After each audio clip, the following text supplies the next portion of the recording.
Hello, ladies and gentlemen. I promise you guys I'll make this video. Not really, because it's not, yeah. But anyways, guys, I do have a fat PS3 and a slim PS3. The fat one I got from my uncle because he died, and it had the yellow light of death, guys, and I'll fix it. I'm gonna tell you guys how to fix it. Okay, you're gonna need to spend a little bit of money on it. Just letting you know, it's gonna be like max. If you want to go the cheapest you can go, is probably about $30. If you get really cheap thermal paste.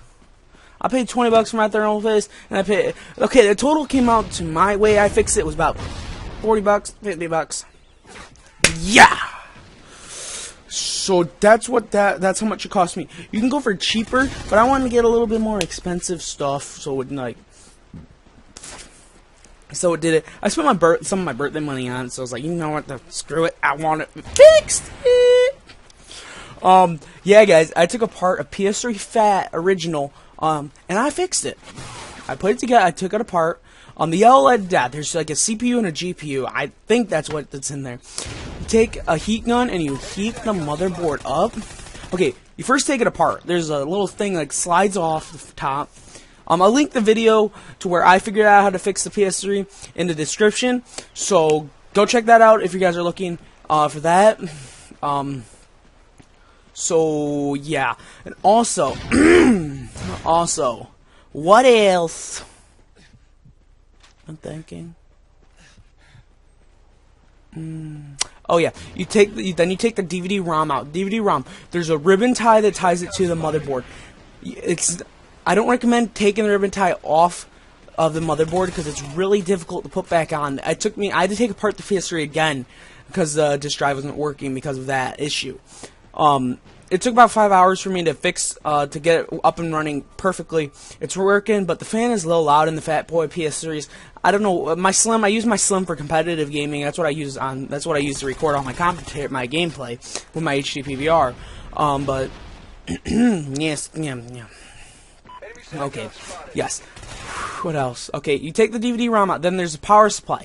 Power supply is held in by this like two-prong. It's like a thing it's a US like thing plugged into the wall. You undo that from the motherboard. It takes some force to take off. Like it takes a lot of force to take off of there. So that's it. Don't be afraid to yank it off. Make sure you don't bend anything. Make sure you unplug the power supply. You only have to unscrew the power supply. I think there's 1, 2, 3, 4. I think there's 4 screws total. No, 5. Yeah, 5. In the power supply, at least in my model. Okay. Then you unscrew that. There's like a little like prong thing you unplug from the back of the power supply in the computer in the PS3. You lift that. You take that off. You unplug the thing from the motherboard. Okay. After you're done with that. It's optional to take out the hard drive bay. I took out the hard drive bay myself because I don't want to mess with AIM. I just wanted as much space as I can because I took the whole thing apart. I had the bottom shell off there.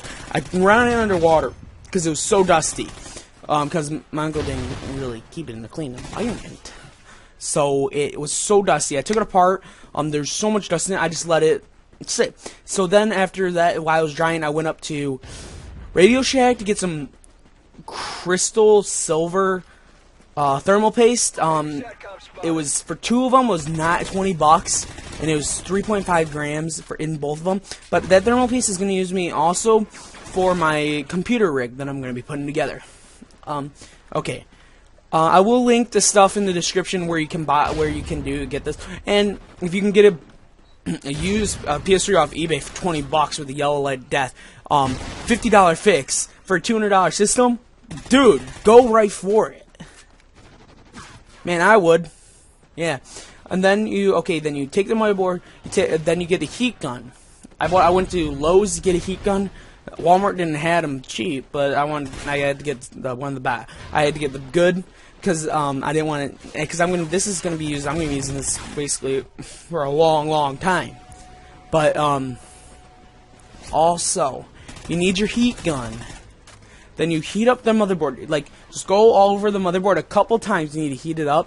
Then there's a CPU and a GPU. I'm pretty sure those are it. And then there's 4 things under the CPU and GPU.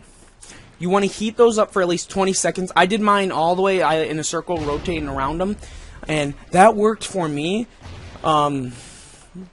So I went into this like, I don't know if this is gonna work or not. If you guys break yours, it's not my fault, guys. I'm not gonna take any responsibility for it, 'cause I wasn't even sure if this thing was gonna work, and it did. I'm thankful it worked. Okay, but after you get all that done, okay, then you need then take the thermal paste, put it on the GPU and the CPU on there. Then take a credit card or like a room key thing, and then you just spread the thermal paste out through the thing. Make sure there's no thing showing, or there'll be unequal heating equivalencies. And then you set it down. There's like a little pad thing you set down on like a tray, and then a tray goes on top of the motherboard. And then you start reassembling the PS3. The video I'm going to be linking in the description is going to show you all the stuff to do that will work, that will tell you what to put, what to do and everything. I will link the stuff in the description of what I purchased to get the PS3 working. So yeah. So guys, I'm going to end this commentary here, guys. So guys, please comment, subscribe. See you guys in my next video. Peace. Enemy Oracle inbound.